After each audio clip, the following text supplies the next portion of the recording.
See, we'll have our need to know things coming up in just a little bit. But joining me right now on the Raritan Bay Medical Center Jersey Newsmaker Hotline, he's a New Jersey native. He's written a book called Tales from the Tailgate, from the fan who has seen them all, and he has literally seen them all. He's been all over the country to see all these college football games. And he joins us to talk a little bit of a preview for the upcoming season right now. And of course, on the Raritan Bay Medical Center Jersey Newsmaker Hotline, let's welcome back Steve Koreivo. Hey, Steve, good morning. It's Bert Bear, and welcome back, my friend. How are you? Hey, Bert, thanks for having me on. I'm 3 weeks away from my favorite time of year. Yeah, that's it. This is kind of your sweet spot when we get back to football season. Let's before we take a look ahead, Steve. Let's take a look back. You were at that championship game between Ohio State and Oregon. You were at that first game, right? No, I wasn't at that one. Oh, you I were. did a Okay. bunch of bowl games, but this year I'll be there for the Orange Bowl for the one of the college football playoffs. Okay. All right. Should be interesting. What did you think of that though? Was it long overdue to have a playoff for a champion in college football? Yeah, I think so. I'm still an advocate of seeing 8 teams in the playoffs and I would like to see an opening round play at the home field of the top seeded teams to give the fans kind of an award for that, and then go into the playoffs as they have with the bowl game system as it is now. Wow. So expand it to 8 teams and even get a game at home. Yeah, I I like think that that. would be great. All right. Yeah, I like that idea too. I guess they're going to do it one more year and then kind of reevaluate and see if it's a good idea. Was that the plan?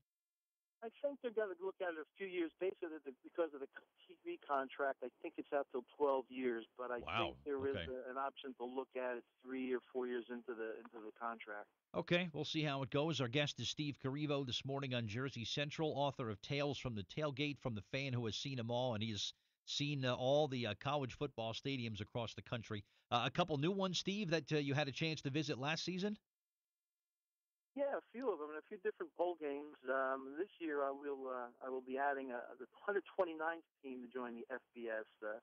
I'm going to see the Charlotte 49ers, and that kind of encompasses a visit to my son who's stationed in Norfolk in the Navy when they played Old Dominion.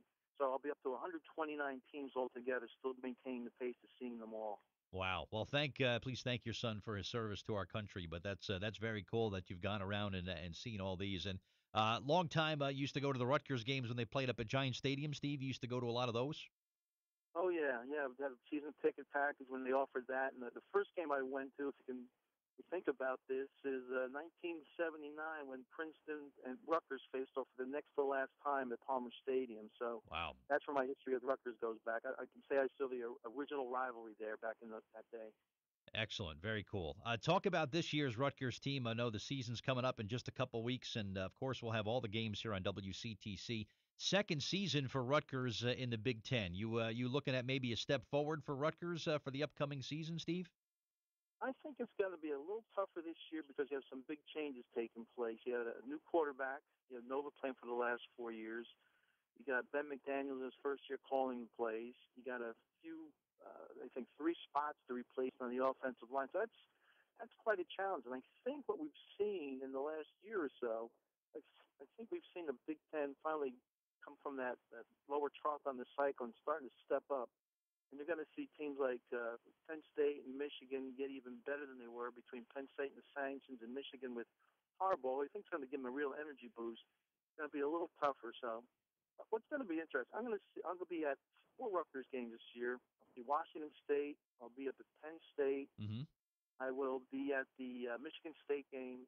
And then I think, as I told you offline, is that I'll be at my 500th game since 1979 when Rutgers goes up to Army on November 21st. So that's Wow. a tailgate celebration with 2 busloads of friends I've had over the years going games with me. Good stuff. Great stuff, in fact. And the defending national champs, Ohio State, are coming to Rutgers this year. What a great environment that's going to be. Great atmosphere. That'll be crazy, and everybody's picking Ohio State to do it again. It's hard to say they can. I mean, we got 2 quarterbacks coming back with great backgrounds, and you got Braxton Miller, former Heisman Trophy quarterback, going on to play wide receiver for them, and a solid defense. So it's going to be a tough season. I will say regarding Rutgers, I'm interested in that first game I'll go to, the Washington State game, because it's going to be interesting. Mm-hmm. So they won last year up at Seattle 41-38, Yeah, shootout. That's and right. Yeah, and I don't know what it's going to be interesting this year because you got strength against strength, and I'm not going to say weakness against weakness. You're just going to have inexperience against inexperience, where you're going to have a good Rutgers defense against a pass-happy Washington State offense. On the other side, you got a new offensive coordinator in Rutgers, Ben McDaniels, and you got a new defensive coordinator at Washington State, Alex Grinch, who I've seen coach at Missouri a couple of times, and Missouri comes with that kind of pedigree. They play a tough defense in the SEC, and we'll see what he can do. So it's going to be interesting to see how the Rutgers offense performs against the Washington State defense and what the result of that game is going to be. And I think it's going to dictate what we're going to see for the balance of the year from Rutgers.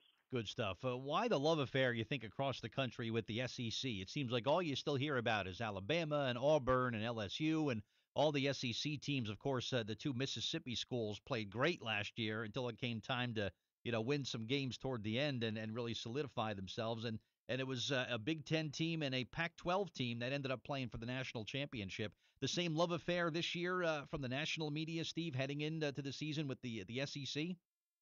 Regretfully, yes, I'll say, and I say that because I'm coming from the same position you are, and a lot of other fans that are non-SEC fans. And my daughter went to South Carolina. I saw a lot of games there over the last few years. But I did, whenever you watch the media, it's just it's a lot of hype. I don't know where these guys get it from, but what we saw last year, to your point, is they didn't fare as well in the bowl games. They play these schedules where most of the teams aren't even Power Five conference type teams. When they play a good team from a good conference, it's usually at a neutral site and closer to them. All the bowl games are basically additional home games because they don't play all their games are from within Florida, Tennessee to Texas. So there's a little bit of an advantage there. I think the media and ESPN hypes them. They've got the contract with them. Yeah. So you see a lot of that, and it's too bad. But I think you're going to start seeing. I think with this playoff system, all that's going to slow down a little bit and going to expose some things. So these teams have to pick up their strength of schedules and so forth to get into that Final Four. Okay, one last thing as we come kind of bring it all back home. Talk about my Lenape Valley Patriots, where I went to high school. What's going on with Coach Mullen and the Patriots in Sussex County? No, he's supposed to be having a good team again this year, from what I understand. I know Okay, one of his running backs was one of my little league bat boys who's has had a great I'll say Pee Wee career and all, but he's up there. I think it's junior year, so I'm looking forward to going to a few games to see them play this year. good stuff. 30 years I've been out of there, and I'm still a fan of the of Coach Mullen and the Patriots. So good stuff, Steve, and thanks for checking in. And I guess throughout the course of the season, we'll talk a few times about how things are going. But great to talk to you on the show this morning, my friend. You too, Bert. Thanks for having me on. My pleasure. Thank you. All right, Steve Koreivo, my guest here on Jersey Central on the